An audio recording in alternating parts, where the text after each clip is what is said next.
Israel के खिलाफ पलट गया गेम।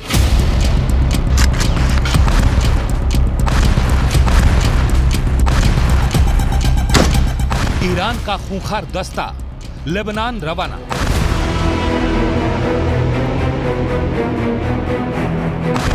युद्ध में आया हमास का नया साथी। हमास के खिलाफ जंग लड़ रहे इजराइल को अब तक हिजबुल्लाह और हूथी विद्रोही ही उलझा रहे थे। लेबनान और यमन की जमीन से इजराइल के खिलाफ रह रहकर हमले हो रहे थे, लेकिन ना तो हिजबुल्लाह ही अब तक जंग में खुलकर उतरा और ना ही हूथी। लेकिन अब युद्ध के 28वें दिन इजराइल को एक ही समय पर चौतरफा घेरने का प्लान तैयार हो गया है।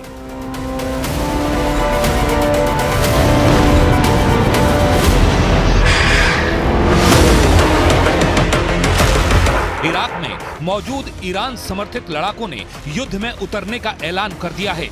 सीरिया में सक्रिय ईरानी समर्थित मिलिशिया ग्रुप इमाम हुसैन ब्रिगेड ने भी जंग के लिए लेबनान कूच करने का ऐलान कर दिया है। यानी अब यह साफ हो चुका है कि ईरान अब हमास को इजराइल के खिलाफ युद्ध में अकेला नहीं छोड़ने वाला। ईरान समर्थित लड़ाकों के सीरिया और इराक से कूच करने के बाद युद्ध में कैसे नया मोड़ आने वाला है, अब जरा वो समझिए। सीरिया में मौजूद ईरानी समर्थित लड़ाके सीरिया से लगने वाली लेबनान की सीमा में पहुंचेंगे और इधर से इराक में मौजूद ईरानी समर्थित लड़ाके इराक से सीरिया होते हुए वेस्ट बैंक में दाखिल होने की कोशिश करेंगे। मतलब एक साथ ये दोनों ईरानी समर्थित ग्रुप इजराइल के खिलाफ दो मोर्चों को मजबूत करेंगे। युद्ध के मैदान में इस बड़े डेवलपमेंट के बाद ईरान भी अब पूरी तरह एक्टिव हो गया है। ईरान पर अब तक पर्दे के पीछे से ही हमास को कंट्रोल करने के आरोप लगते रहे थे, लेकिन अब ईरान भी धीरे धीरे अपने गेम से पर्दा उठा रहा है। गुरुवार को ईरान के विदेश मंत्री ने बयान जारी कर कहा, मैंने हमास के पॉलिटिकल ब्यूरो के प्रमुख से फोन पर बात की। बातचीत में गाजा और वेस्ट बैंक में बने हालात पर चर्चा हुई। इन सब के बीच अमेरिकी खुफिया एजेंसी की रिपोर्ट ने भी नेतन्याहू की चिंता बढ़ा दी है। अमेरिकी खुफिया रिपोर्ट में कहा गया है कि सीरिया की बशर सरकार हिजबुल्लाह की मदद की तैयारी कर रही है। सीरिया की सरकार हिजबुल्लाह को रूस की मिसाइल डिफेंस सिस्टम भेजने को तैयार हो गई है।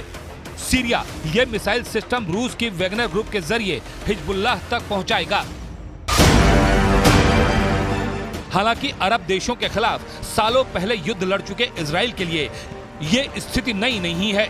युद्ध के बीच उसे ऐसी नई परिस्थिति की आशंका पहले से ही थी, इसलिए उसने गाजा में ग्राउंड ऑपरेशन शुरू करने के साथ ही हमास आतंकियों को उसी इलाके में समेटना शुरू कर दिया है।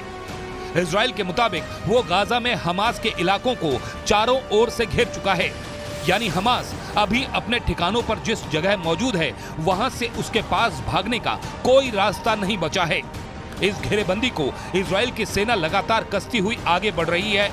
यानी हर गुजरते घंटे के साथ ये घेरेबंदी और करीब हो रही है। לוחמי צה"ל השלימו את כיתור העיר עזה, המוקד של ארגון הטרור חמאס. בשעות האחרונות כוחות שריון וחי"ר בסיוע כלי טיס רבים של חיל האוויר תוקפים מוצבים, מפקדות, עמדות שיגור ותשתיות טרור נוספות המשמשות את הנהגת חמאס ואת המחבלים שלה. मतलब साफ है, तैयारी दोनों ओर मुकम्मल है। ईरान हमास को हारने नहीं देना चाहता और इजराइल हमास को मिटाने की सौगंध ले चुका है।